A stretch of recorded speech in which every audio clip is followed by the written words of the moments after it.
C'est vraiment impressionnant le silence qu'il y a à l'intérieur du train. And then get to the Shinjuku. Vous voyez le portillon, il est ouvert, mais attention, si vous validez pas le ticket, il va se refermer automatiquement sur vous. J'ai plus l'impression que c'est des chinoises que des japonaises. Après plusieurs minutes de marche, j'y suis.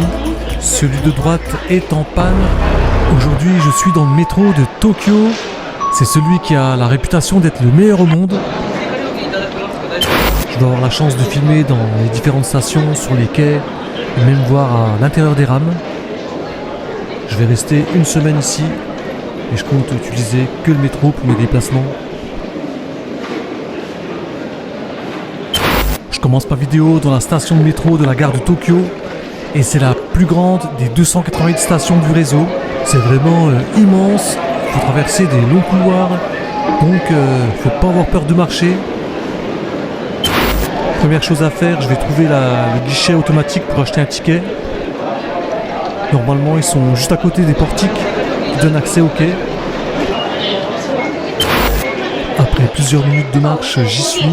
Celui de droite est en panne. Je vais attendre que la demoiselle finisse pour acheter mes tickets. Le prix du ticket de métro, il n'a pas un prix fixe comme à Paris. Il va dépendre de la distance que vous allez parcourir. Premièrement, tu enregistres la station à laquelle tu vas et ensuite le nombre de tickets que tu veux. Pour moi aujourd'hui, je vais dans un quartier très prisé à Tokyo, Shinjuku. Mais avant, je vais quand même demander confirmation à l'agent qui est juste à côté.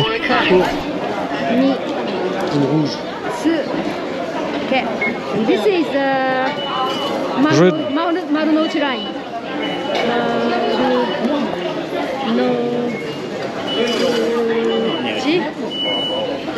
Line.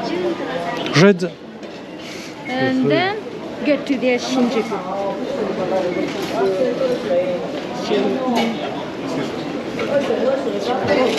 Clear. Thank you very So much. yeah, take the both platform 1 or 2 is okay. Ok. And then yeah, Akasaka Mitsuke. Elle est bien sympa la dame, là. Elle m'a tout écrit sur un papier. Au moins je suis sûr d'être sur la bonne ligne. Et des agents comme elle, il y en a plusieurs dans le métro. Ils attendent à côté des guichets pour renseigner les gens. Le guichet parle anglais, mais on peut sélectionner aussi le français. Le total à payer est de 520 yens. Ça fait à peu près 3 euros. Pour 2 tickets, c'est bon marché.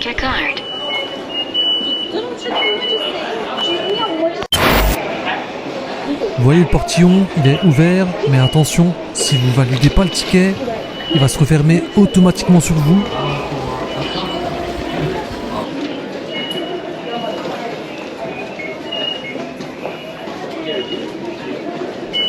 L'intérieur du métro, vraiment nickel. Vous verrez pas un papier ou un mégot par terre. Hygiène et respect, ça, voilà, deux choses qui sont très importantes pour les Japonais. Une autre différence avec le métro de Paris, c'est que ici, dans toutes les gares, il y a des WC. Tout à l'heure, je vais vous montrer dans quel état ils sont. Ah, il est 10h du matin, ça va, il n'y a pas trop de monde. Mais aux heures de pointe, c'est vraiment bondé. Donc, si vous n'aimez pas la foule ou si vous avez des bagages, évitez de venir aux heures de pointe. Ça, j'ai pas aimé descendre des longs escaliers avec ma valise dans la main. Car ouais, des fois, il n'y a pas d'escalator. Au Japon, la sécurité passe avant tout. Dès que le train quitte le quai, il y a la porte vitrée qui va se refermer. C'est le même système dans le métro de Shanghai et de Séoul où j'étais dernièrement.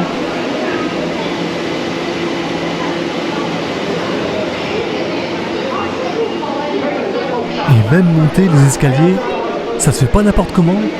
Là, il y a des flèches qui sont indiquées au sol. Les flèches bleues pour monter par la gauche.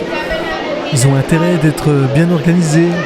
Ici, c'est 6 millions de passagers par jour.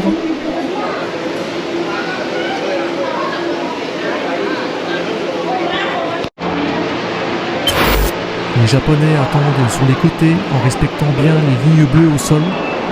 Elles vont laisser sortir les passagers avant d'entrer dans la rame.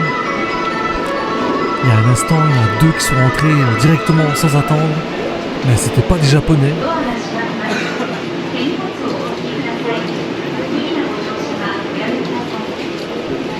On est fin avril et franchement, je m'attendais à ce qu'il fasse plus chaud à Tokyo.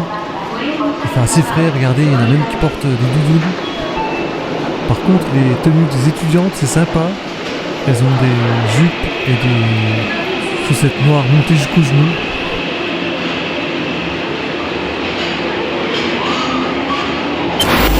Voilà les Japonais qui attendent le train dans le calme. Chacun respecte son ordre d'arrivée. Et la plupart du temps, ça dépasse pas plus de 3-4 minutes. Les trains ils sont très ponctuels ici. À Tokyo, il y a 14 lignes avec une couleur et une lettre pour chaque ligne. Et chaque station possède un numéro. Avec ce système, c'est vraiment impossible de se tromper. まもなく2番線に荻窪行きが参ります。黄色いブロックの内側でお待ちください。ご乗車の際には足元にご注意ください。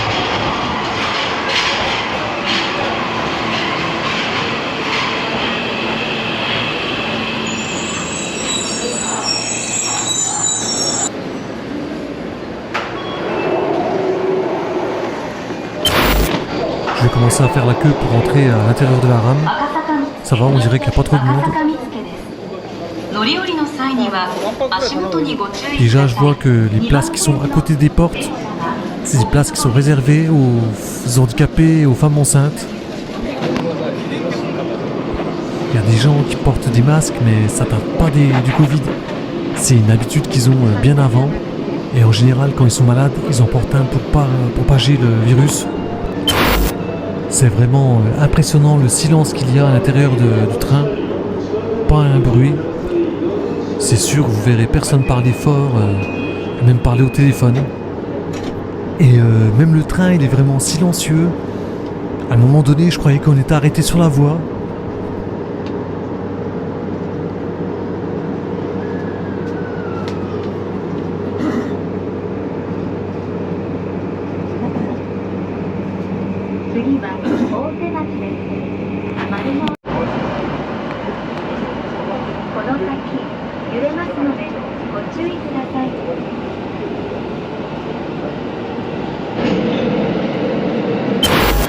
Un point commun avec le métro de Séoul et de Shanghai, tout le monde est avec le portable.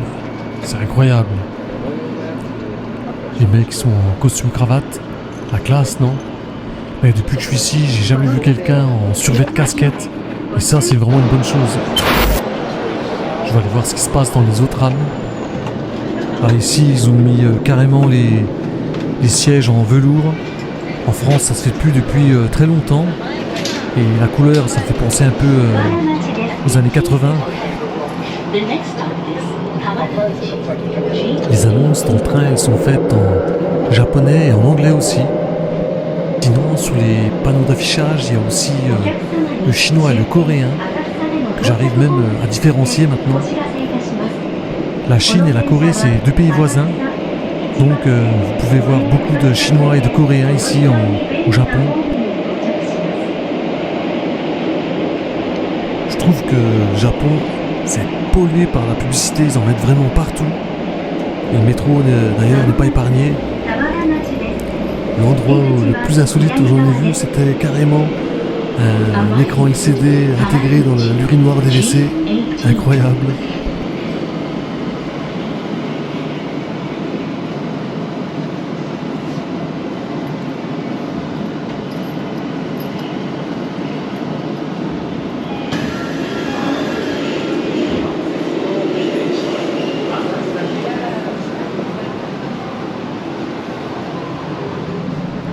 L'intérieur des trains, c'est vraiment nickel, c'est tout propre.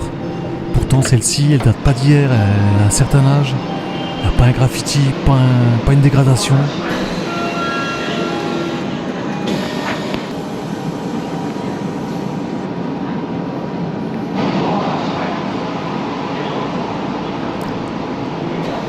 C'est vrai que les Japonais, ils aiment le silence. Ici, regardez, la rame elle est pleine, il n'y a pas un seul bruit. Chacun est concentré sur son téléphone portable. Il n'y a aucune communication entre eux. Et je trouve que ça fait vraiment une atmosphère très triste dans le train.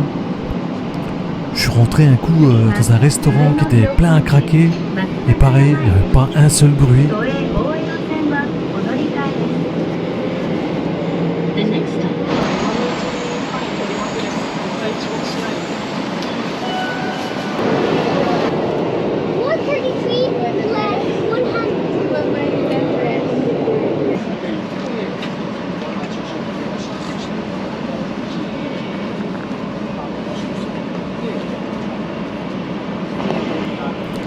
C'est un peu surprenant de voir des enfants très jeunes prendre le métro seuls, sans leurs parents, comme la fillette avec le sac bleu à gauche.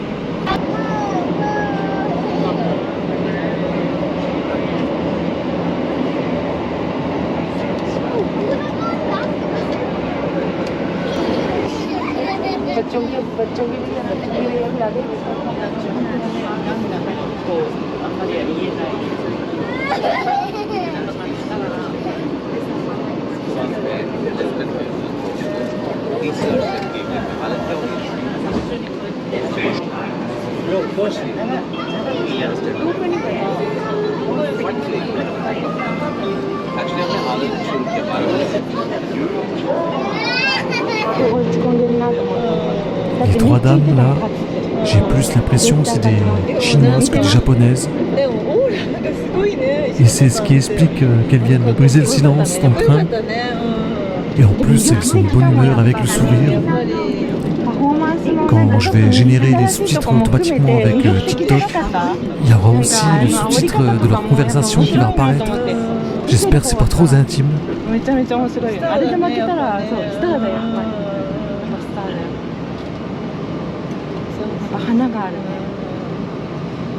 2月に翔太さんだと思って行ったんですよ、赤坂ジムに、そしたらすごい緊張します、石本さんだって知ってて来ましたって言ったら、こんなおじさんに緊張しないでよって言っ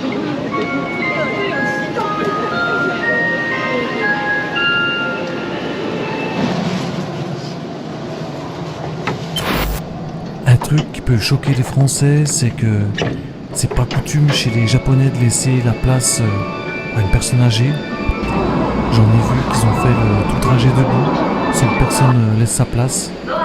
Un autre truc qui m'a surpris, mais ça se passe pas dans le métro, c'est dans les lieux publics, quand vous sortez, le japonais ne retient pas la porte. Moi, plusieurs fois, j'ai failli en prendre une en pleine face. Malgré ça, par habitude, je retenais toujours la porte aux personnes qui me suivaient. Et j'ai même pas eu le droit à un merci, pas une fois. Et il m'est arrivé exactement la même chose quand j'étais en Corée et en Chine. Ça doit être un truc propre à l'Asie.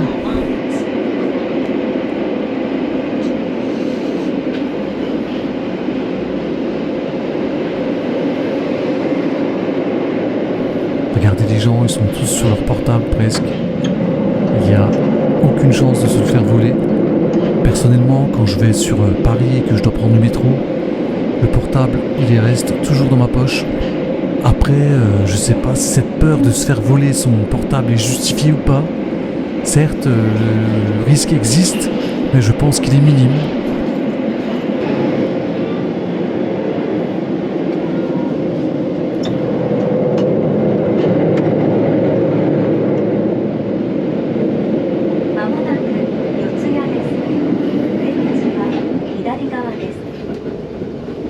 Arriving at Yotsuya M12.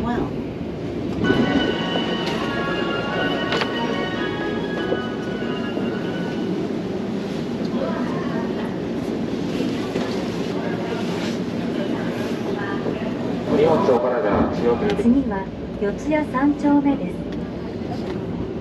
The next stop is 四谷三丁目 M11. 左町です。出口は左側です。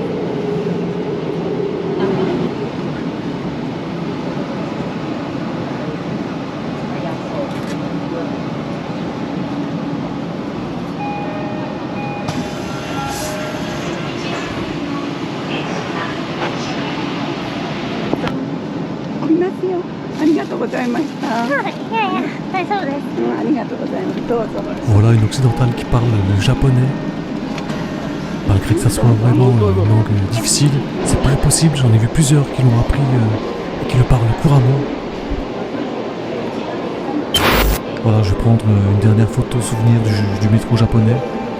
Et ouais, je sais pas du tout quand je vais revenir au Japon la prochaine fois.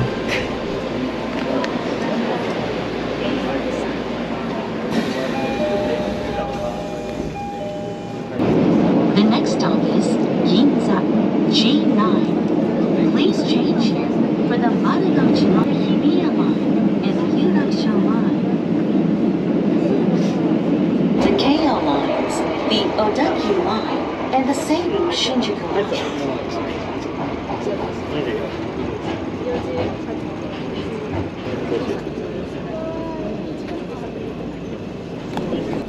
Je vais descendre dans le prochain arrêt pour filmer un peu l'intérieur de la station de métro. Il y a pas mal de boutiques, de restaurants. Vous voyez, personne rentre dans le métro avant que tout le monde soit sorti.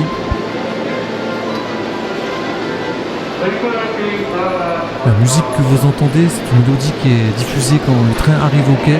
Agréable à écouter, je trouve. Et à savoir que chaque gare a sa propre mélodie. J'ai vu une boutique qui vendait des porte-clés qui diffusent les mélodies des différentes gares de métro.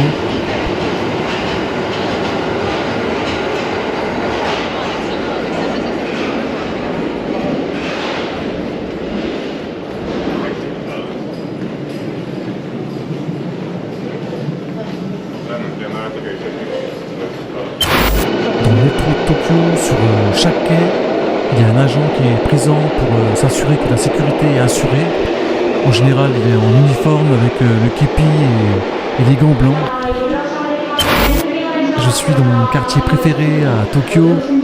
Je suis à Shibuya.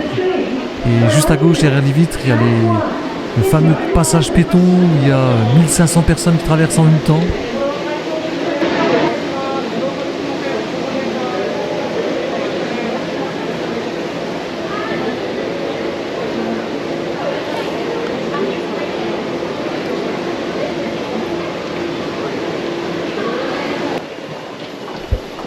Dans chaque station de métro à Tokyo, il y a des WC publics.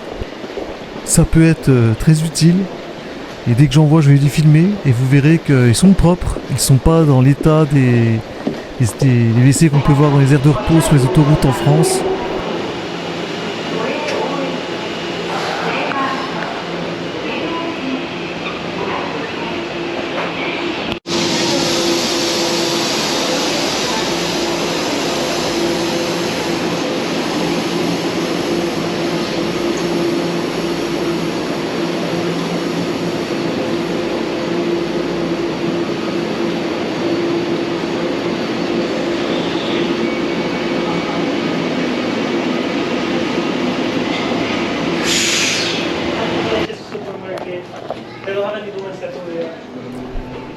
Voici justement des WC qu'on peut trouver dans les différentes stations.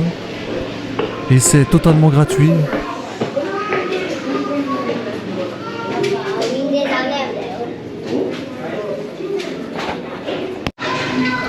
Ah, les WC ils sont propres, bien entretenus. Et dans certaines gares, il y a même carrément des WC japonais.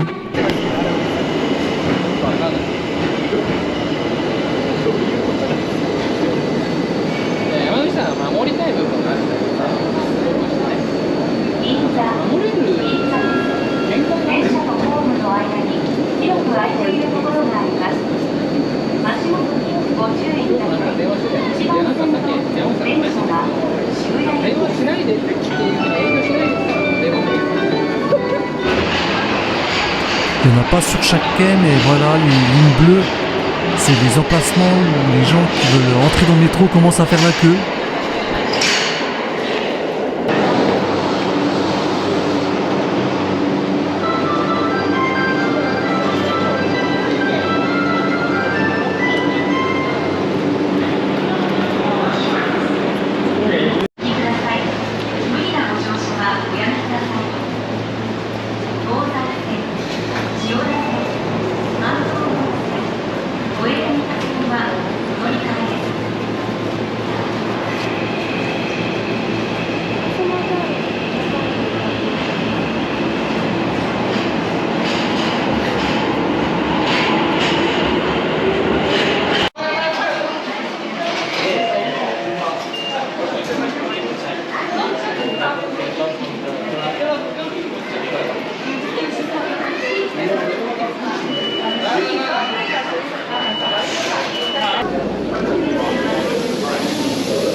voilà de retour sur la gare principale.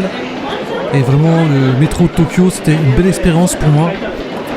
Toutes les villes du monde pourraient prendre exemple sur ce modèle. C'est vraiment une belle réussite.